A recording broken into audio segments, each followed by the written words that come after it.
2016 সালে গ্রামের বাড়িতে আসছি বালুখালীতে। আমি আসার পর থেকে বন্যা কবলিত মানুষের পাশে দাঁড়াইছি এবং এই করোনাকালীন সময় অনেক হাজার পরিবারের পাশে আমি দাঁড়াইছি।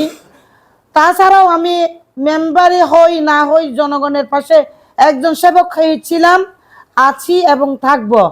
আর আমি সমাজের সামাজিকতা অসামান্য অবদান রাখার জন্য আমি হাটাজারি উপজেলা জয়িত পুরস্কারও পেয়েছিলাম। তাছাড়া বঞ্চিত নারী ও শিশু অধিকার ফাউন্ডেশন থেকেও আমি বিভিন্ন কেস পাইছি, সার্টিফিকেট পাইছি। আমি ইসলামী ফাউন্ডেশনের একজন সহকর্মী। আমার হাটাজারিবাসী মনে ক্ষুণ্ণ, মনে দুঃখ, মনে কষ্ট আছে। বিগত দিনে যারা ছিল তাদেরকে পাশে পায় নাই। সবাই ধন সম্পদ টাকা পয়সা কিছু চায় না, মানুষেরা স্কেল খাওয়া দাওয়ার কিছু চায় না, মানুষেরা চায় একটু সম্প্রীতি ভালোবাসা।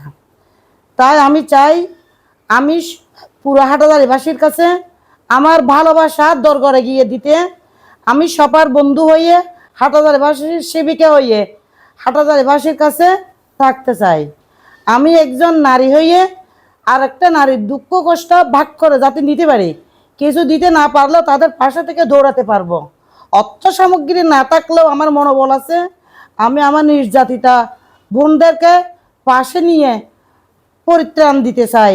হাটাজারিতে এ পর্যন্ত দেখলাম শ্বশুর বাড়িতে অবহেলিত হয়ে অনেক মেয়ে যৌতুকের কারণে, কোরবানি গরুর কারণে, বিভিন্ন কিছুর কারণে আত্মহত্যা করছে বলে চালিয়ে দিতে চাই, হত্যা করছে, আত্মহত্যা করছে।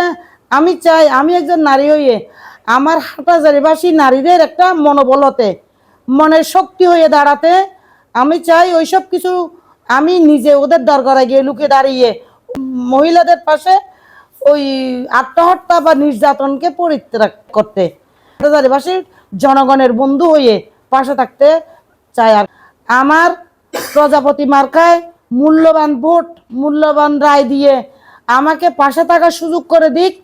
আমি চাই আমি সবার বন্ধু হয়ে, প্রজাপতি মার্কার বন্ধু হয়ে সবার পাশে থাকতে। আমি আবারও বয়োজ্যেষ্ঠদের, মুসলিম ভাই বোনদেরকে সালাম, হিন্দু ধর্মাবলম্বীদের কাছে আদাব নমস্কার জানিয়ে আমি সবার কাছে একটা ভোট, মূল্যবান ভোট অনুরোধ করতেছি। আমি দাবিদার আপনাদের কাছে একটা ভোটের।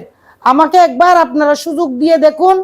আমি আপনাদের পাশে থাকতে চাই, পাশে থাকতে পারবো ইনশাল্লাহ।